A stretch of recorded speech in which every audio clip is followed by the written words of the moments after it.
Today is Thursday, June 9th, 2016. This is Tom Dillon, the Lifetime Liberal, and the title of this rant will be Hillary Clinton won the old-fashioned way. She earned it. Now, there was an ad back in the mid-'80s. It was for this old white guy, the white hair, fat fuck, puffy face, a little gut, sort of looked like what you would almost think of as an old British aristocrat. And he would walk around like this, and he would say that the ad was for Smith Barney, which was an investment firm. He says, at Smith Barney, we earn money the old-fashioned way. We earn it. So Hillary Clinton earned her right to be the Democratic nominee in 2016. And if I remember correctly, Smith Barney then I think merged with Dean Witter. Then it became part of Merrill Lynch, and Merrill Lynch got bought out by one of the big banks, which is Bank of America. So you see how that little cycle goes. And so Hillary earned it. She did it with blood, sweat, with a great supporting cast. It has to be a machine, because the machine, Donald Trump actually could be in a lot of trouble because he needs to raise about $1 billion, and he's not going to put that out of his pocket. And he's saying he doesn't need to raise that. And some of the instant things that have happened in the last week or so in reference to the Mexican-American judge, actually the American judge born in Indiana in 1953, shows that Trump really does not know how to run a campaign because he doesn't have a reaction team, he doesn't have a planning team, he doesn't have his surrogates in line for quick rebuttal, he doesn't have much ad space going.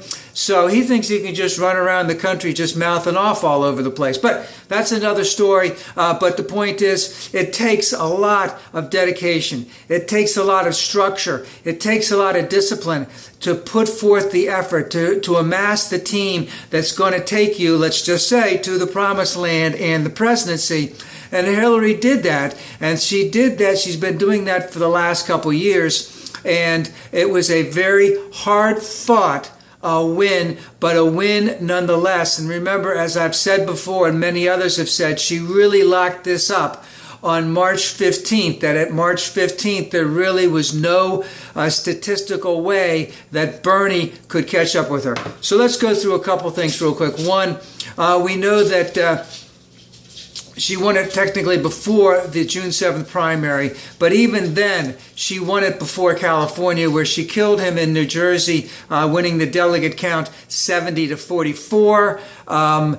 Then she went on to win the California delegate count 256-191.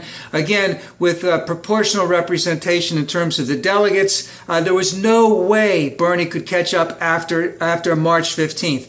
By the fact that he had a very good following and the fact that he was still bringing in a lot of money. And I sometimes question why he brought in so much money from people who maybe could have used that to help the eventual Democratic nominee win the election, because there was no way he was going to win the nomination for the Democrats. And to continue to fundraise knowing he could not win, I sometimes really question that. But I want to go back into just a couple quick other things. Is if we take a look at some of the bigger states, California, New Jersey, I just mentioned, but Florida, New York, Texas. Now, Texas, I know, will not be a blue state come this fall. Maybe it will be. Things are changing there fast. But Hillary killed him and Bernie in those ones. Now, of course, most of those are Democrat. But even in all of the battleground states, in terms of Florida, which still is a battleground state, Virginia, North Carolina, Pennsylvania, Ohio, Hillary won in all of them.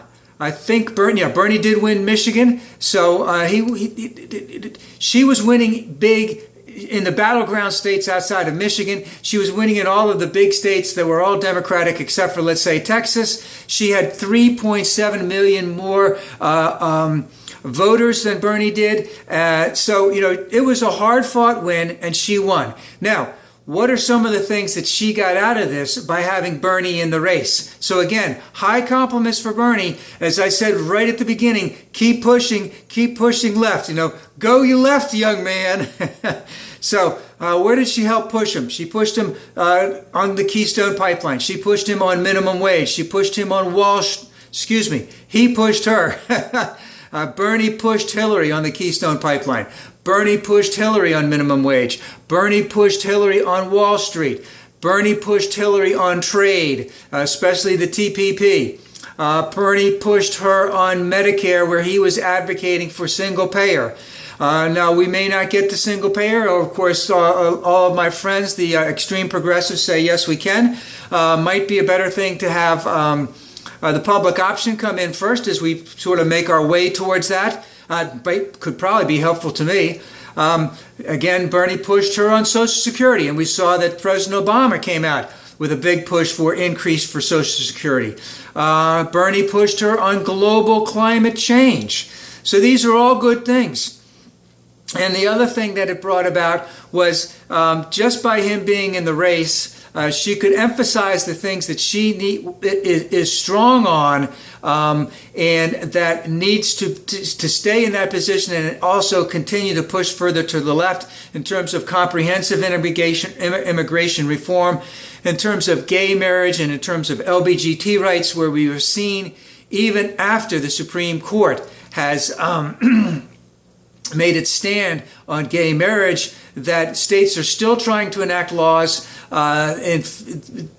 especially in reference to LGBT, just to screw them over as best they possibly can. Again, Hillary also is big on gun safety laws. She said she would unequivocally go after them if she became president, meaning the gun manufacturers. I hope she sticks to that one. She also maintained her position, and hopefully Bernie will continue to push her to the left on taxing the rich and also on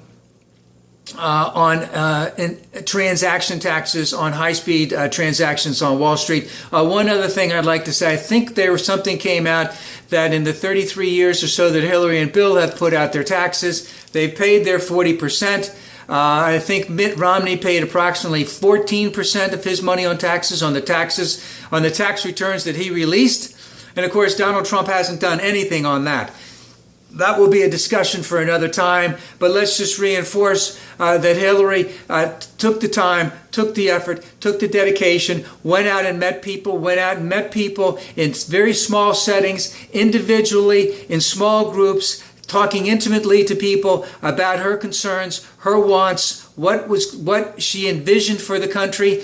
And she also talked about the pragmatism of having to deal with what I would call a recalcitrant Congress who is not going to do shit if Paul Ryan is still Speaker of the House. Now, the last thing, again, I want to emphasize that all of my sisters and brothers who were advocates for Bernie, I hope at some point will come on strong and push for Hillary because we need to win the Senate, where we only have to take back 4 or 5 Senate seats, and those 4 or 5 Senate seats are very much up for grabs because those 4 or 5 of those senators are in states that Obama won in 2012. They were lucky they got in 2010.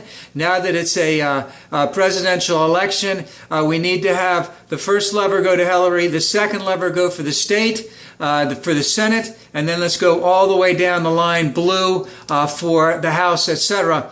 So the Senate could be in play, and if things keep going the way they appear to be going, the House could actually be in play. So the last thing, great victory for Hillary. Would love to see all of my sisters and brothers from Bernie come on strong. It will be a very, very dirty campaign from the other side. And even though Donald spoke nicey nice the other night, I don't think you can hold that guy in for very long. He's going to come out and rant really, really, really good soon. But the fun is really going to start right now.